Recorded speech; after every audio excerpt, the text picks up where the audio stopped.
सो students, जो session number 2 है, this session number 2 is related to networking fundamentals. We all know what networking is.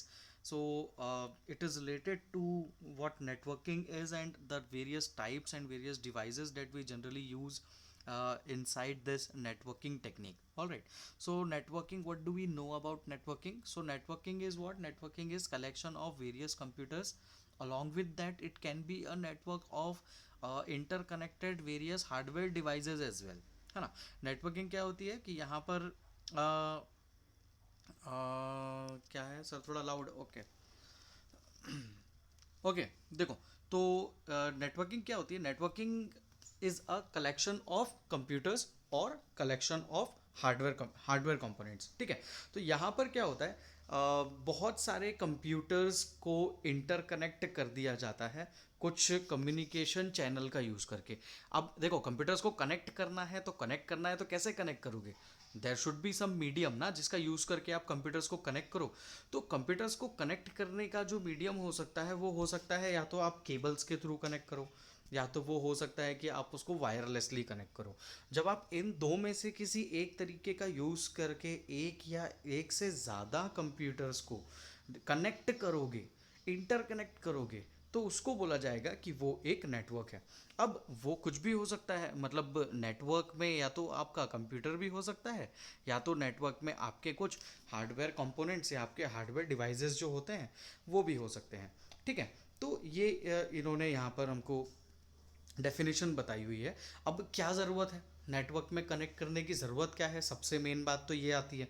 अब network में connect करने की ज़रूरत इसीलिए पड़ती है कि ताकि आप लोग इजीली, आपके पास अगर कोई रिसोर्सेज हैं, आपके पास अगर कोई इन्फॉर्मेशन है, तो आप उन रिसोर्सेज और इन्फॉर्मेशन को ईजीली एक से ज़्यादा लोगों तक शेयर कर सको. उसके लिए आप लोगों को इन नेटवर्क में जो डिवाइसेस होते हैं इनकी ज़रूरत पड़ती है कि इजीली आप उनको लोगों तक शेयर कर सको. ठीक है. तो उस पॉइंट ऑफ व्यू से ये थोड़ा इम्पॉर्टेंट होता है कि नेटवर्क्स में कंप्यूटर रहेंगे तो हम इजीली डेटा शेयर कर सकते हैं, और डेटा के साथ साथ हार्डवेयर भी शेयर कर सकते हैं, है ना. तो अब हार्डवेयर कैसे शेयर करेंगे, डेटा कैसे शेयर करेंगे, इवन इंटरनेट कैसे शेयर करेंगे, वो हम आगे देखेंगे. अभी हमारे लिए जानना सिर्फ इतना ज़रूरी है कि कंप्यूटर नेटवर्क होता क्या है. तो कंप्यूटर नेटवर्क क्या होता है? Computer network is collection of computers, या तो फिर collection of other hardware devices. ठीक है. हाउ, अब कनेक्शन हम बोल रहे हैं तो connection will be done how? So connection will be done using some communication channel. किसी ना किसी कम्युनिकेशन चैनल का यूज़ करके कनेक्शन किया जाएगा. Maybe it like cables, cables का यूज़ करके कर सकते हो. Maybe it like without cables, without cables मतलब वायरलेसली. तो वायरलेसली भी कंप्यूटर्स को एक दूसरे कंप्यूटर्स से कनेक्ट किया जा सकता है. बहुत सारी टेक्निक्स होती हैं, वाईफाई होता है, वाईमैक्स होता है, हॉटस्पॉट्स होते हैं. तो ये भी कुछ टेक्निक्स हैं जिनसे एक दो डिवाइसेस को हम एक दूसरे से कनेक्ट कर सकते हैं. तो these are what, these are we can say a computer network. All right. अब कंप्यूटर नेटवर्क जो होता है ना, इस कंप्यूटर नेटवर्क के जो बेसिक फंडामेंटल्स हैं उनकी अगर बात करें तो सबसे पहली चीज़ जो हमारे को पता होना चाहिए वो होता है कि कैसे इन कंप्यूटर्स को नेटवर्क में कनेक्ट किया जाए. ठीक है. अब हमने बोल तो दिया कि नेटवर्क में कनेक्ट करना मतलब क्या. तो नेटवर्क में कनेक्ट करने का मतलब हो गया कि नेटवर्किंग. चलो ठीक है, बट नेटवर्क में कनेक्ट कैसे करें? So there are various ways which are designed to connect computers to the network. आप लोगों को आवाज आ रही है? Yes, sir. ओके. तो there are various ways using which you can connect the computers to a network. अब वो कौन कौन से तरीके होते हैं जिनका यूज करके आप कंप्यूटर्स को नेटवर्क पे कनेक्ट कर सकते हो? तो यहां पर देखो, we have two ways of using a connection जिससे कि हम कंप्यूटर्स को नेटवर्क पे कनेक्ट कर सकते हैं. इसको एक मिनट, स्टूडेंट्स आए हैं, ज्वाइन कर लेते हैं. ओके. तो यहाँ पर सबसे पहला वे जो होता है इसको क्या बोलते हैं? इसको जनरली बोला जाता है आर्किटेक्चर. ठीक है. आर्किटेक्चर का मतलब होता है कि एक पैटर्न, एक डिज़ाइन जो हमने डिज़ाइन किया हुआ है, जो हमने बनाया हुआ है, जो हमने क्रिएट किया हुआ है, जिसका यूज़ करके हम कंप्यूटर्स को नेटवर्क में जोड़ेंगे, तो उसको बोलते हैं architecture. Alright.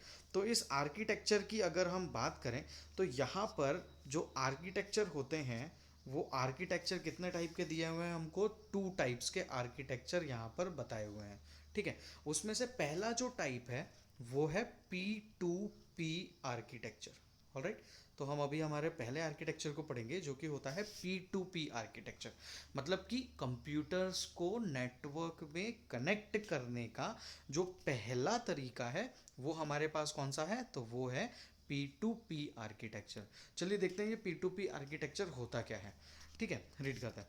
Network in which all computers have an equal status are called peer to peer networks, है ना। ऐसा कोई नेटवर्क जहाँ पर देखो, नेटवर्क है मतलब एक से ज़्यादा कंप्यूटर्स है। सबसे पहली बात, जब बहुत सारे कंप्यूटर्स हैं तो इनका कहने का मतलब ये है कि if each and every computer is having equal status, सारे कंप्यूटर्स वो काम कर सकते हैं जो बचे हुए दूसरे कंप्यूटर्स कर सकते हैं। अगर ऐसा कोई आप नेटवर्क बनाते हो कि जैसे जिस कंप्यूटर पे मैं बैठा हूँ वो भी यूज़र्स को ऐड कर सकता है, यूज़र्स को कोई परमिशन दे सकता है, यूज़र से परमिशन ले सकता है, अगर मैं मेरे कंप्यूटर पे कर सकता हूँ, आप किसी कंप्यूटर पे बैठे हो उस पर भी अगर आप यूज़र को ऐड कर सकते हो, यूज़र को रिमूव कर सकते हो, किसी यूज़र को कोई परमिशन दे सकते हो, किसी यूज़र से कोई परमिशन छीन सकते हो, कोई डिवाइस यूज़ कर सकते हो, कोई डिवाइस यूज़ करने की परमिशन देने से मना कर सकते हो, डिक्लाइन कर सकते हो। अगर ये सारे काम मेरे कंप्यूटर पे भी हो रहे हैं, आपके कंप्यूटर पे भी हो रहे हैं और बचे हुए सारे कंप्यूटर्स पे हो रहे हैं जो कि नेटवर्क में है, तो ऐसा जो नेटवर्क कहलाता है where each and every computer has a equal status. जब ऐसा कभी हो तो उस तरीके के नेटवर्क को क्या बोला जाता है, तो उस तरीके के नेटवर्क को बोला जाता है पीयर टू पीयर आर्किटेक्चर, है ना। पीयर टू पीयर का मतलब क्या होता है कि सारे कंप्यूटर्स बराबर हैं, है ना। 1-to-1 कम्युनिकेशन हम जैसे बोलते हैं ना, तो एक दूसरे से कनेक्ट करने के लिए ये सारे कंप्यूटर्स के पास एक जैसी पावर है, ठीक है। तो यहाँ पर आप कोई सा भी कंप्यूटर यूज़ करके कैसा भी काम परफॉर्म कर सकते हो। ये होता है पहला आर्किटेक्चर। ये थोड़ा सा हैवी होता है क्योंकि सारे सीपीयूज़ की परफॉर्मेंस एक जैसी होगी, सारे सीपीयू उतने ही स्ट्रांग होंगे जितने बचे हुए सीपीयूज़ हैं, जितना एफिशिएंटली वो परफॉर्म कर रहे हैं उतने बाकी कंप्यूटर्स भी परफॉर्म कर रहे हैं। तो यहाँ पर सारे कंप्यूटर्स को एक जैसी मतलब कि इक्वल पावर प्रोवाइड करना थोड़ा सा हेक्टिक होता है। तो यहाँ पर इस चीज़ को मैनेज करना थोड़ा हेक्टिक होता है। तो ये जो नेटवर्क होता है इसको पीयर टू पीयर आर्किटेक्चर बोलते हैं। आगे बढ़ते हैं, जो दूसरा टाइप का आर्किटेक्चर होता है उसकी तरफ हम पढ़ते हैं। देखिए, पेज चेंज हो गया आपकी स्क्रीन पर। No sir. वेट कीजिए। Yes sir. हो गया? No sir. होगा। हाँ सर। Yes sir. ठीक है, इट टेक्स सम टाइम। चलिए, अब देखिए, हमारा जो फर्स्ट टाइप था वो था peer to peer architecture. Peer to peer architecture ये बोलता था कि नेटवर्क में जुड़े सारे कंप्यूटर्स को एक जैसा स्टेटस मिलता है, सब में एक जैसी टास्क परफॉर्म करने की कैपेबिलिटी होती है।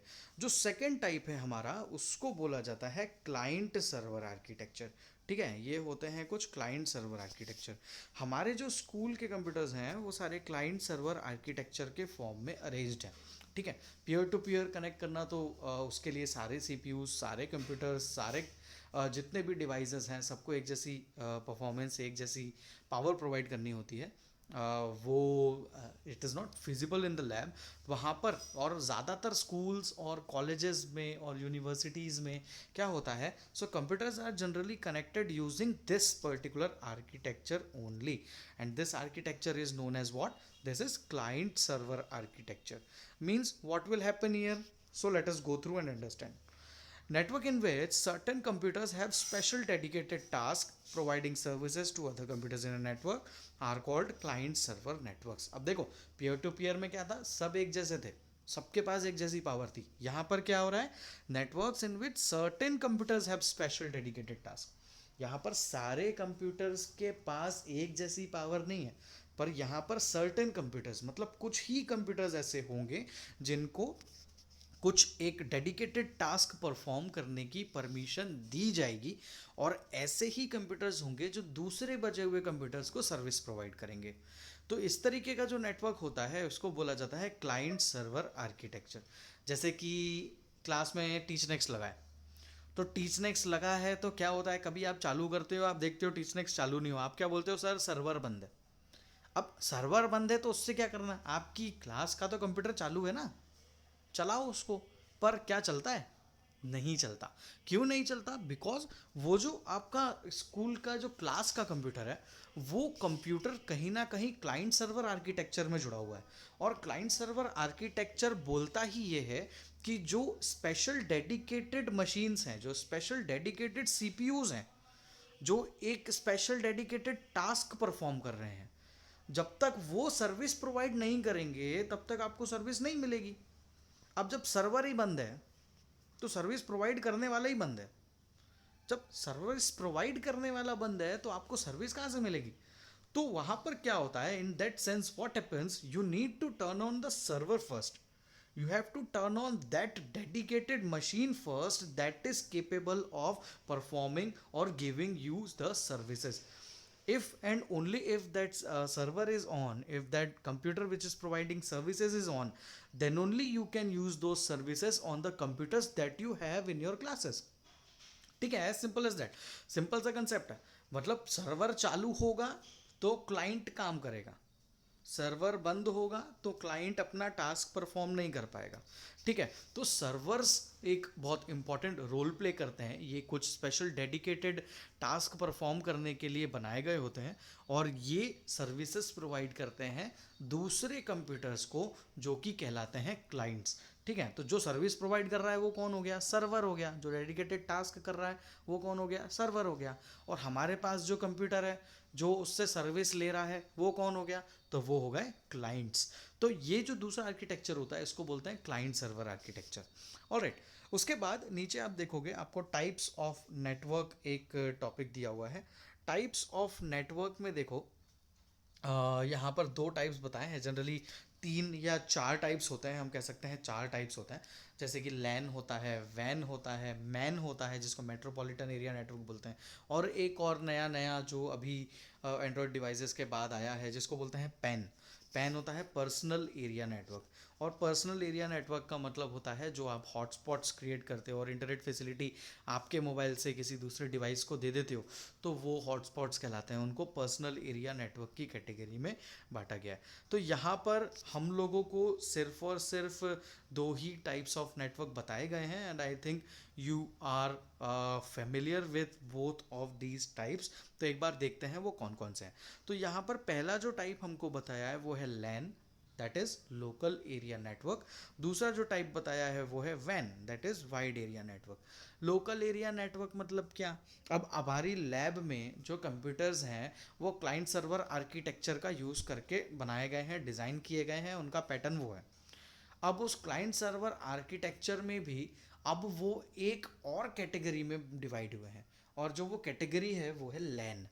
हमारी लैब के कंप्यूटर्स लैन में कनेक्टेड हैं, लोकल एरिया नेटवर्क है वो। क्योंकि जब छोटे से एरिया में एक नेटवर्क क्रिएट किया जाता है तो वो छोटे से एरिया में नेटवर्क क्रिएट करने के 2 तरीके हो सकते हैं, या तो P2P या तो क्लाइंट सर्वर।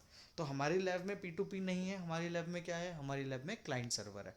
तो क्लाइंट सर्वर क्या बोलता है? एक छोटे से एरिया में, किसी स्कूल में, किसी कॉलेज में, किसी एक बिल्डिंग में अगर आपको कंप्यूटर्स को नेटवर्क में कनेक्ट करना होता है इन अ लिमिटेड एरिया, है ना, एक लिमिटेड एरिया में, छोटे से एरिया में अगर आपको कंप्यूटर्स को नेटवर्क में कनेक्ट करना होता है, तो उसके लिए आपको ज़रूरत पड़ती है एक ऐसे नेटवर्क की जो उस छोटे से एरिया में नेटवर्क में कंप्यूटर्स को जोड़ सके।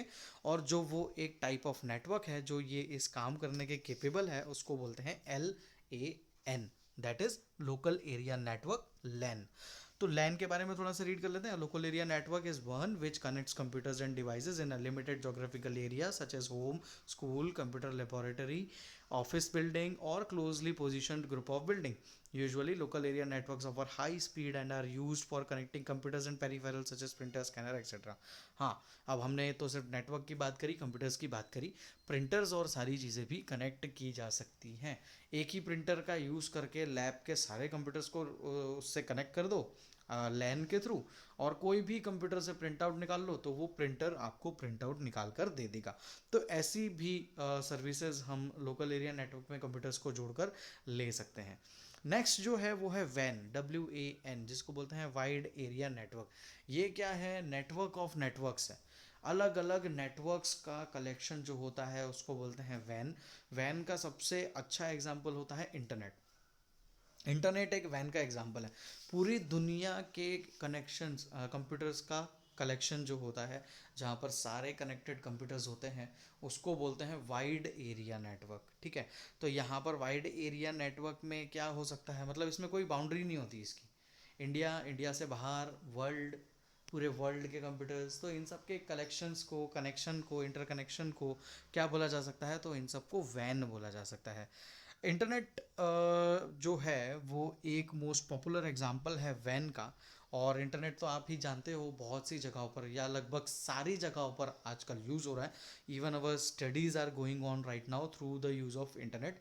जैसा इंटरनेट वैसी कनेक्टिविटी, वैसा आपका इनपुट और आउटपुट, है ना। तो इंटरनेट का ही यूज़ करके आजकल बहुत सी चीज़ें परफॉर्म हो रही हैं। आगे आप देखोगे नीचे, सॉरी, हाँ, नीचे आप देखोगे यहाँ पर आपको समझाया हुआ है कि इंटरनेट होता क्या है। तो I think most everybody, not most of you, everybody is aware of what internet is.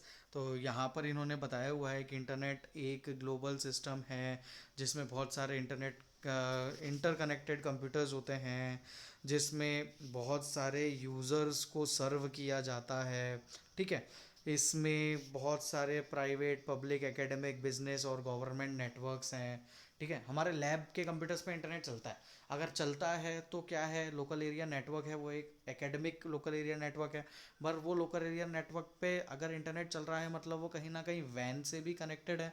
तो इनका कहने का मतलब यही है कि यहाँ पर बहुत सारे प्राइवेट, पब्लिक, एकेडमिक, बिजनेस और गवर्नमेंट नेटवर्क्स का भी कलेक्शन इस इंटरनेट के अंदर होता है। नीचे वाला जो ये पूरा पैराग्राफ आप देख रहे हो, इस पूरे पैराग्राफ में आपको बताया है कि कंप्यूटर्स कहाँ, इंटरनेट कहाँ कहाँ पर यूज़ होता है। तो इंटरनेट तो आजकल daily life, personal life, professional life, हर जगह पर इंटरनेट का यूज़ हो रहा है। क्या यूज़ हो रहा है, जो सब आप जानते हो, वो सारी चीज़ें आपको इस पैराग्राफ में भी पढ़ने को मिलेंगी। तो आप चाहें तो एक बार इस पैराग्राफ को रीड करें और आप लोगों को पता चलेगा कि क्या क्या जगह, कौन कौन सी जगह है और क्या क्या यूजेस हैं जहाँ पर ये कंप्यूटर इंटरनेट के थ्रू हमारी हेल्प कर रहा है। नेक्स्ट जो है वो है वर्ल्ड वाइड वेब। अब वर्ल्ड वाइड वेब जो है ये इंटरनेट का ही पार्ट है। ठीक है। वर्ल्ड वाइड वेब का मतलब होता है जो आपकी वेबसाइट्स होती है ना, जो वेबसाइट्स पे अलग अलग वेब पेजेस बनते हैं, तो उसको बोलते हैं वर्ल्ड वाइड वेब। ठीक है। तो यहाँ पर देखो डेफिनेशन इन्होंने क्या लिखी है, W W W is a system of interlinked hyper text documents accessed via internet, है ना। कुछ ऐसे हाइपर लिंक, हाइपर लिंक मतलब कि एक ऐसा लिंक जिस पे क्लिक करो तो कोई सा नया पेज ओपन हो जाए, उसको बोलते हैं हाइपर टेक्स्ट, है ना। तो अब हाइपर टेक्स्ट जो होते हैं, मतलब कुछ ऐसे पेजेस जो कि इंटरनेट पे बना के रख दिए गए, उनके लिंक पे जाओ तो आपको उनकी वेबसाइट मिल जाएगी। उस वेबसाइट पे कहीं पर लिंक क्लिक करोगे तो आप दूसरे लिंक पर चले जाओगे, दूसरा पेज ओपन हो जाएगा। तो ये जो अलग अलग वेब पेजेस का कलेक्शन होता है जिसको वेबसाइट बोलते हैं, ऐसा ये जो बहुत सारा वेबसाइट्स का और ये इंटर लिंक्ड हाइपरटेक्स्ट डॉक्यूमेंट्स का जो कलेक्शन है, इन सब को डब्ल्यू डब्ल्यू डब्ल्यू कहा जाता है। अब इन डब्ल्यू डब्ल्यू डब्ल्यू को एक्सेस कैसे करें, इन वेब पेजेस को एक्सेस कैसे करें, तो इन वेब पेजेस को एक्सेस करने के लिए एक सॉफ्टवेयर आता है जिसको बोलते हैं वेब ब्राउज़र। हम लोग जानते हैं वेब ब्राउज़र क्या होता है। अब वेब ब्राउज़र के एग्जांपल्स की अगर मैं बात करूं पहले, फिर हम समझेंगे कि वेब ब्राउज़र क्या होता है। तो वेब ब्राउज़र्स के एग्जांपल्स की अगर बात करें तो जैसे Google Chrome, internet explorer, Mozilla Firefox, opera mini, तो ये सारे जो मैंने अभी नाम लिए, ये सारे के सारे क्या हैं, तो ये सारे के सारे वेब ब्राउज़र्स हैं। ये वेब को ब्राउज़ करने के लिए इस्तेमाल किए जाता है, डब्ल्यू डब्ल्यू डब्ल्यू को ब्राउज़ करने के लिए ये इस्तेमाल किया जाता है। जो वेब पेजेस इंटरनेट पे बने हुए हैं उनको एक्सेस करने के लिए इनको बनाया गया है। ऑलराइट। तो वेब ब्राउज़र क्या होता है, web browser can help to view web pages that may contain text, images, videos and other multimedia and navigate between them via hyperlinks, है ना। अलग अलग जो भी आप पेजेस पे क्लिक करोगे, हो सकता है उन पेजेस में टेक्स्ट हो, इमेजेस हो, वीडियोस हो या कुछ और मल्टीमीडिया रिलेटेड डेटा हो, तो आप लोग उनका भी यूज़ कर सकते हो वेब ब्राउज़र का इस्तेमाल करके। ठीक है। वेब ब्राउज़र्स ही वो एक सॉफ्टवेयर हैं जिनका यूज़ करके कंप्यूटर्स पे, इंटरनेट पे हम वेब पेजेस का इस्तेमाल कर सकते हैं। ऑलराइट, तो ये चीज़ें थी यहाँ पर जो इन्होंने हमको इंटरनेट और वर्ल्ड वाइड वेब के बारे में यहाँ पर बताई हैं। आगे बढ़ते हैं। Wait a minute. हाँ, so I have again change the page. Let's wait for those. Sir हाँ, सर ये P2P आर्किटेक्चर और क्लाइंट सर्वर लैन का एग्जांपल है। नहीं, नेटवर्क में कंप्यूटर्स को जोड़ने के तरीके हैं। ठीक है, नेटवर्क में कंप्यूटर्स को जोड़ने के दो तरीके, P2P और क्लाइंट सर्वर। अब इन दोनों के, यस। ये तो सिर्फ नेट एक डिज़ाइन है, ये एक आर्किटेक्चर है कि नेटवर्क में कंप्यूटर्स को किन तरीकों से जोड़ा जा सकता है। और जो अपन ने लैन और वैन देखा ना, वो क्या है, वो टाइप है। वो मतलब नेटवर्क के टाइप है कि नेटवर्क कितने टाइप का होता है, तो नेटवर्क 3 टाइप का, लैन वैन मैन। ठीक है, छोटी जगह पर लैन, उससे थोड़ी बड़ी जगह पर मैन, और सबसे बड़ी जगह पर वैन। तो वो अलग कंसेप्ट है। पर ये जो दो तरीके देखे, P2P और जो क्लाइंट सर्वर है, ये एक पैटर्न है, ये एक डिज़ाइन है कि जिस बेसिस पर कंप्यूटर्स को नेटवर्क में जोड़ा जा सकता है ना, और वो नेटवर्क के टाइप है। ऐसा ये दोनों में डिफरेंशिएशन रहेगा। ऑलराइट, आगे बढ़े। आप लोग नेक्स्ट पेज पे आ चुके हैं। Yes sir. चलिए देखिए, यस सर। इसको और थोड़ा सा देखते हैं और फिर क्लास फिनिश करते हैं। इंफॉर्मेशन, अब देखो वेबसाइट बनी, तो वेबसाइट कहाँ बनी, कहीं पर तो बना के रखी होगी वेबसाइट को। तो जहाँ पर ये वेबसाइट्स क्रिएट होती हैं, एक मेन सेंट्रल लोकेशन जहाँ पर एक वेबसाइट बन के रखी है, जैसे अमेज़ॉन है, गूगल है, ये जो बड़ी बड़ी वेबसाइट्स हैं ये बनी हैं, तो कहाँ बनी है, कुछ तो एक सेंट्रल लोकेशन होगी ना जहाँ पर इसको स्टोर करके रखा होगा। जैसे ही आप किसी वेबसाइट का नाम डालते हो तो वो उसको एक्सेस कैसे कर लेता है, कोई एक जगह से वेबसाइट के बारे में जानकारी निकालता होगा कि भैया मेरे को Amazon.com खोलनी है, Amazon.in खोलनी है, तो अब मैं कहाँ से खोलूँ, तो उसको उस एड्रेस पे जाना पड़ता होगा, पता करना पड़ता होगा कि Amazon.in का एड्रेस क्या है, फिर वहाँ से वो Amazon.in को खोल पाता होगा। तो वो एक लोकेशन जहाँ पर ये वेबसाइट्स स्टोर की जाती हैं, उस लोकेशन को क्या बोला जाता है, उस लोकेशन को बोला जाता है web server. Alright, web servers are those servers, or we can say are those computers on which these websites are made and stored, है ना। सारी की सारी इंफॉर्मेशन इस वेबसाइट से रिलेटेड इन वेब सर्वर्स पे ही स्टोर की जाती है। ठीक है, और हम इसको कैसे एक्सेस कर सकते हैं, तो वेब ब्राउज़र का यूज़ करके हम इनको एक्सेस कर सकते हैं। ऑलराइट, अब देखिए यहाँ पर कुछ एडवांटेजेस बताए हुए हैं कि नेटवर्किंग के क्या क्या एडवांटेजेस होते हैं। जैसे जैसे हम इसके नाम पढ़ेंगे हमको पता चलने लगेगा कि इनके एडवांटेजेस क्या हैं। चलो देखते हैं। तो सबसे पहला जो इन्होंने हमको बताया है वो है डेटा शेयरिंग। डेटा शेयरिंग क्या होता है, तो नाम से ही पता चल रहा है, डेटा को शेयर करना। मेरे पास मेरे कंप्यूटर पे एक डेटा है, मुझे 4 फ्रेंड्स हैं मेरे जो उसी एक पर्टिकुलर यूनिवर्सिटी में बैठे हुए हैं, उनको मुझे वो डेटा को शेयर करना है। तो अगर मेरे कंप्यूटर्स नेटवर्क में हैं तो मैं इजीली किसी भी डेटा को इधर से उधर सेंड कर सकता हूँ। अगला ऑप्शन जो यहाँ पर बताया वो है हार्डवेयर शेयरिंग। हार्डवेयर शेयरिंग का मतलब क्या, तो हमारी एक यूनिवर्सिटी में जैसे मान के चलो कि एक प्रिंटर है, और प्रिंटर एक है, कंप्यूटर्स कनेक्टेड है 50।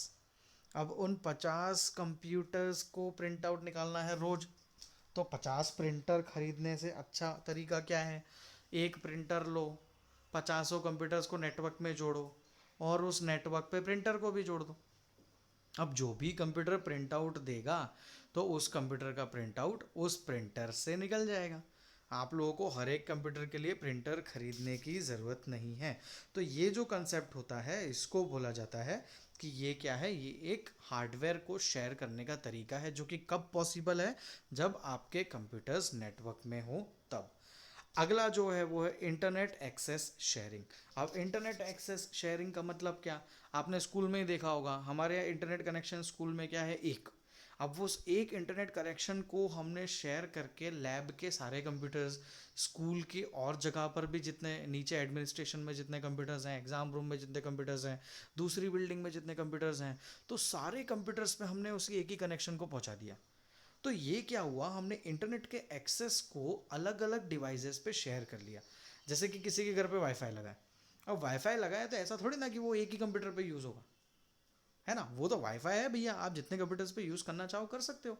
एक ही कनेक्शन से, एक ही इंटरनेट एक्सेस से अलग अलग डिवाइसेस को कनेक्ट किया जा सकता है कि नहीं। तो ये होता है इंटरनेट एक्सेस शेयरिंग, कि यहाँ पर आप लोग बस एक कनेक्शन ले लो, कंप्यूटर्स को नेटवर्क पे जोड़ दो, तो आपका जो इंटरनेट कनेक्शन है आप उसको कुछ और डिवाइसेस का यूज़ करके आपके कनेक्टेड नेटवर्क डिवाइसेस तक पे आप कंप्यूटर्स पे इंटरनेट पहुंचा सकते हो।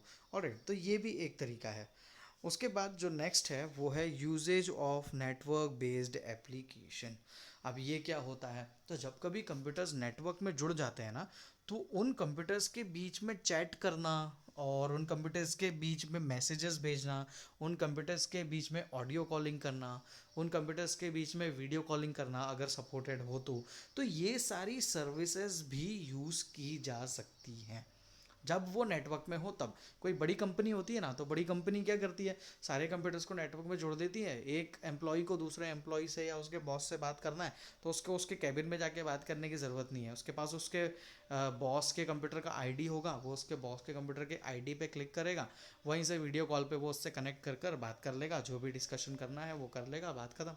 वहाँ तक जाने की ज़रूरत नहीं है। अब बॉस फोर्थ फ्लोर पे बैठा है, आप फर्स्ट फ्लोर पे बैठे हो, तो अब उतनी ऊपर आप जाओगे, फिर डिस्कशन करोगे, फिर आप वापस आओगे। So instead of this, if those computers are in network, so it becomes easy for you to get connected and talk to the different persons and communicate with the different persons working in the same university or organization। तो यहाँ पर internet based applications का भी इस्तेमाल किया जा सकता है, जिसमें चैट आता है, ईमेल्स आते हैं, ऑडियो वीडियो सेंड करना आता है। तो ये भी हम यूज़ कर सकते हैं, ये भी एक एडवांटेज ही है इंटरनेट नेटवर्किंग का। ठीक है, तो इन चारों, ये जो चार लिखे हैं ना, data sharing, hardware sharing, internet access sharing, usage of network based applications, इनको एक बार आप पढ़ के देखना कि क्या आप लोगों को ये क्लियर है। ऑलराइट, आगे बढ़ते हैं। नेक्स्ट है getting access to the internet. चलिए, getting access to the internet का मतलब क्या है कि इंटरनेट कैसे आप चला सकते हैं, कैसे आप इंटरनेट का एक्सेस ले सकते हैं आपके कंप्यूटर्स पे। तो अब देखो, इंटरनेट का एक्सेस लेने के लिए किन किन चीज़ों की ज़रूरत पड़ेगी। तो सबसे पहली चीज़ जिसकी आपको ज़रूरत पड़ेगी वो है आईएसपी। आईएसपी का मतलब होता है इंटरनेट सर्विस प्रोवाइडर। नाम से ही पता चल रहा है, इंटरनेट की सर्विस प्रोवाइड करने वाला। अब इंटरनेट की सर्विस प्रोवाइड करने वाला कौन, अभी आपके मोबाइल में इंटरनेट की सर्विस प्रोवाइड करने वाला कौन, आइडिया, एयरटेल, जियो, बीएसएनएल, यही सब है आपके मोबाइल में जो अभी इंटरनेट सर्विस प्रोवाइड कर रहे हैं। तो ये सब जो नाम मैंने अभी लिए, जो जो सेल्यूलर ऑपरेटर्स के मैंने नाम लिए, ये सारे के सारे इंटरनेट सर्विस प्रोवाइडर्स की कैटेगरी में आते हैं। इवन खंडवा में अगर वाईफाई की बात करें तो बीएसएनएल वाईफाई सर्विस देता है, एयरटेल वाईफाई सर्विस देता है, उसके बाद रेल वायर वाईफाई सर्विसेज देता है। तो ये सारे भी क्या कहलाएंगे, तो ये सारे भी इंटरनेट सर्विस प्रोवाइडर्स कहलाएंगे। तो ये सबसे पहली रिक्वायरमेंट है आपकी कि एक इंटरनेट सर्विस प्रोवाइडर आपके पास होना चाहिए। ठीक है, अगर आपके पास इंटरनेट सर्विस प्रोवाइडर है तो आप कंप्यूटर पे इंटरनेट यूज़ कर लोगे, ये पॉसिबल नहीं है। आपको उसके लिए एक और ख़ास चीज़ की ज़रूरत पड़ेगी जिसको बोला जाता है मॉडेम। ऑलराइट, मॉडेम के बिना आप लोग इंटरनेट एक्सेस नहीं कर सकते। मॉडेम क्या होता है, चलो इसको रीड करते हैं। अ मॉडेम इज़ अ डिवाइस, एक minute. A modem is a device that converts digital computer signals in the form of analog signals that can travel over phone lines। बात समझो, हमको कंप्यूटर पे काम करना है, कंप्यूटर एक डिजिटल डिवाइस है। अब डिजिटल डिवाइस है तो डिजिटल डिवाइस आपको पता है कि कंप्यूटर डिजिटली काम करेगा। पर क्या होता है, इंटरनेट कनेक्शन की अगर बात करें तो इंटरनेट कनेक्शन में कहीं ना कहीं आपको टेलीफोन लाइंस की भी ज़रूरत पड़ती है। जैसे ब्रॉडबैंड्स हो गए तो उनमें आपको ज़रूरत पड़ती है। आप मोबाइल्स पे भी यूज़ कर रहे हो तो वो भी कहीं ना कहीं टेलीफोन का ही एक क्या कह सकते हो, एक डिफरेंट पार्ट है, टेलीफोन का ही एक रूप है है ना, एक कैटेगरी है टेलीफोन की, बस मोबाइल है वो, है ना, मतलब आप एक जगह से दूसरी जगह ले जा सकते हो, बट वो भी है तो कहीं ना कहीं एक टेलीफोन ही। तो क्या होता है जब कभी आपको ये इंटरनेट को एक कंप्यूटर से दूसरे कंप्यूटर पे पहुंचाना है, तो क्या होता है आपके कंप्यूटर में, आपके मोबाइल में डिजिटल सिग्नल्स जनरेट होते हैं, क्योंकि वो एक डिजिटल डिवाइस है। अब डिजिटल सिग्नल्स जनरेट हुए तो डायरेक्टली ये डिजिटल सिग्नल्स फ़ोन की लाइन के थ्रू भेजे नहीं जा सकते, क्योंकि जो फ़ोन की लाइन होती है वो एनालॉग सिग्नल्स पे काम करती है। अब देखो टेक्नोलॉजी गड़बड़ हो रही है यहाँ पर, मोबाइल और कंप्यूटर चल रहे डिजिटल, जहाँ से डेटा भेजना है वो है एनालॉग, वो डिजिटल जानता ही नहीं। तो अब डेटा कैसे जाएगा? कोई ऐसा हमको तरीका ढूंढना पड़ेगा ना कि कंप्यूटर पे जो डिजिटल सिग्नल बने, उन डिजिटल सिग्नल को मैं कन्वर्ट कर दूं एनालॉग में, तो वो फ़ोन लाइन से चला जाएगा। फिर जब कंप्यूटर दूसरे कंप्यूटर के पास पहुंचेगा जिसको मेरे को डेटा देना था, अब वहाँ पर तो डेटा एनालॉग तरीके से पहुंचा, अब वो भाई फिर से नहीं समझता एनालॉग कंप्यूटर, तो कंप्यूटर क्या समझता है डिजिटल, तो अगेन हमको क्या करना पड़ेगा, उस एनालॉग को फिर से डिजिटल में कन्वर्ट करना पड़ेगा। तो यहाँ पर ये जो प्रोसेस होती है, conversion of digital signal to analog signal, okay